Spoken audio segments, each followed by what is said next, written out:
Varnish, সিলার, colour, sandpaper কোনটা আগে use করবেন এবং ধারাবাহিকভাবে কোনটার পর কোনটা ইউজ করবেন। আসসালামু আলাইকুম। অনেকে আমাকে কমেন্ট এবং ইনবক্স করেন যে আপু আপনি তো সিলার, ভার্নিশ, কালার এগুলো ব্যবহার করেন, বাট কোনটার পর কোনটা ব্যবহার করবো এগুলো একটু বলে দিবেন। তো সেজন্য আমি আজকের এই ভিডিওটা করছি। আশা করছি আপনারা এটা দেখে পুরোপুরি ক্লিয়ার হয়ে যাবেন।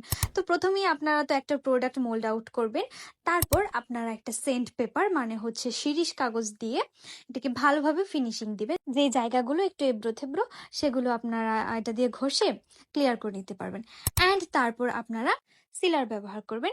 সিলার ব্যবহারের পর আপনি কালার করতে চাইলে সেখানে কালার করে নেবেন, কারণ প্রোডাক্টটা সিল এবং ওয়াটারপ্রুফ বানানোর পর যখন আপনি এটাতে কালার করবেন আপনার কালারটা উজ্জ্বল হবে অ্যান্ড কালারটা কম খরচ হবে এবং প্রোডাক্টের গায়ে খুব সুন্দরভাবে মিশে যাবে কালারটা। অ্যান্ড তারপর আপনারা চাইলে ভার্নিশ ইউজ করতে পারেন প্রোডাক্টটাকে একটু গ্লসি দেখানোর জন্য।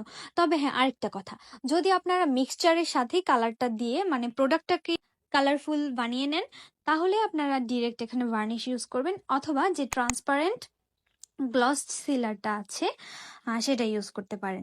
সো প্রথমে sand paper, then sealer, then colour and তারপর আপনি ভার্নিশ ইউজ করবেন। অ্যান্ড কালারফুল প্রোডাক্টে আপনি ডিরেক্ট যে গ্লস সিলারটা আছে ট্রান্সপারেন্ট সেটা ইউজ করতে পারেন, কারণ ট্রান্সপারেন্ট সিলারটা ব্যবহার করার ফলে আপনার কালারটা আরো উজ্জ্বল হবে অ্যান্ড কালারটা মুছে যাবে না। এই ভিডিওটি যদি হেল্পফুল হয়ে থাকে তাহলে অবশ্যই পেজটি ফলো দিয়ে রাখবেন এবং ভিডিওটি শেয়ার দিতে পারেন। এরকম আরো অনেক ইনফরমেশন অ্যান্ড প্রপার গাইডলাইন পেতে আপনারা আমার কোর্সে candle making and gypsum making কোর্সে এনরোল হয়ে যেতে পারেন।